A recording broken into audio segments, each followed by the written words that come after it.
जय गुरुदेव। चलो शुरू करते हैं। अत्र सूरा महेश्वासा भीमार्जुन समायुधि युयुधानो विराटस्य द्रुपदस्य महारथ।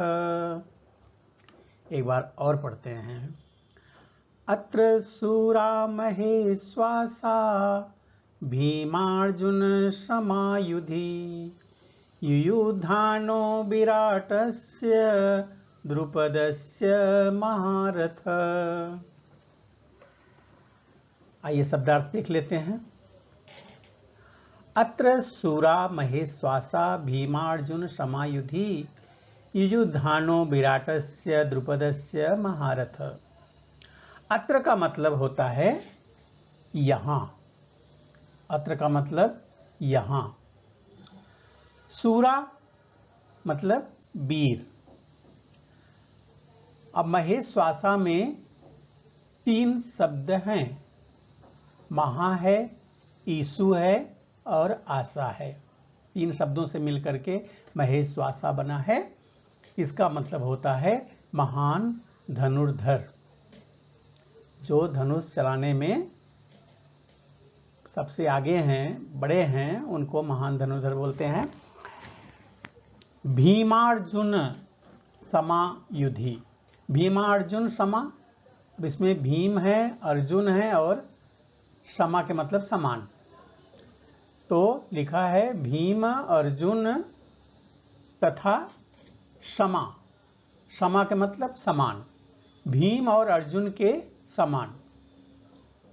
अत्र सूरा महेश्वासा भीमार्जुन समायुधि। अत्र मतलब यहाँ, सूरा मतलब वीर, महेश्वासा मतलब महान धनुर्धर, भीमा अर्जुन समायुधि, भीम और अर्जुन के समान। युधि मतलब युद्ध में। यहाँ भीम और अर्जुन के समान महान धनुर्धर इस युद्ध में हैं।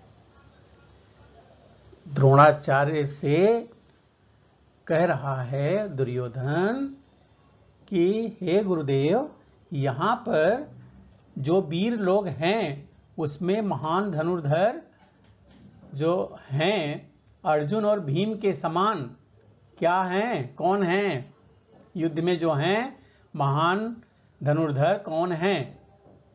युयुधानो विराटस्य द्रुपदस्य महारथ। बता रहा है कि कौन कौन है? युयुधान हैं और विराट हैं तथा द्रुपद हैं। महारथ मतलब महान योद्धा। किनका किनका नाम लिया? युयुधान का नाम लिया, विराट का नाम लिया और द्रुपद का नाम लिया।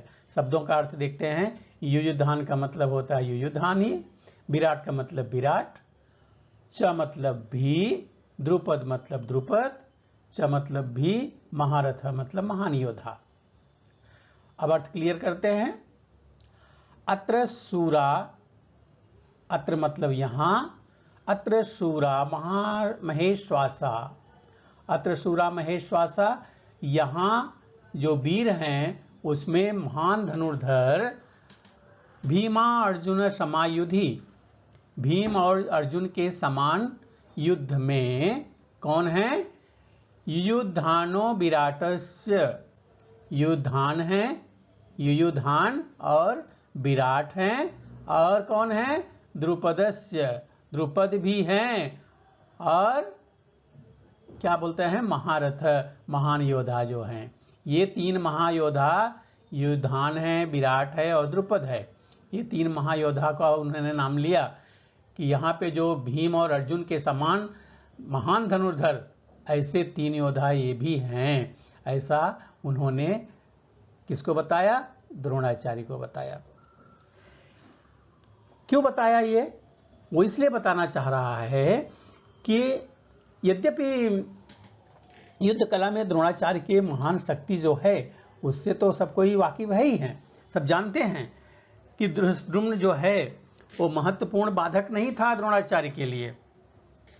हालांकि उसके द्वारा ही उसकी मृत्यु निश्चित थी, ऐसा पहले से भविष्यवाणी हो चुकी थी, लेकिन उनका जो दूसरे उनके जैसे योद्धा थे उनसे उनको भय था।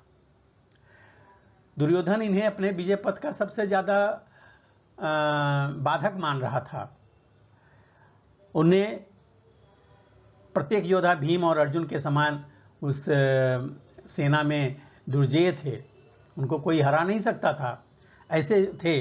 और इसका ज्ञान दुर्योधन को बहुत अच्छी तरह से था, इसलिए वो अन्य की तुलना जो है इन लोगों के साथ में कर रहा था, ये कारण था, इसलिए सबको गिनवा रहा था।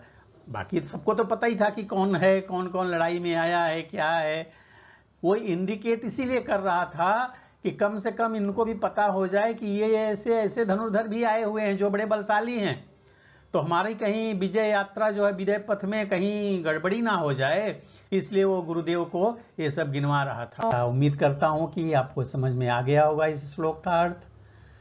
आप इसे पढ़िए, पसंद आए शेयर करिए, लोगों को बताइए।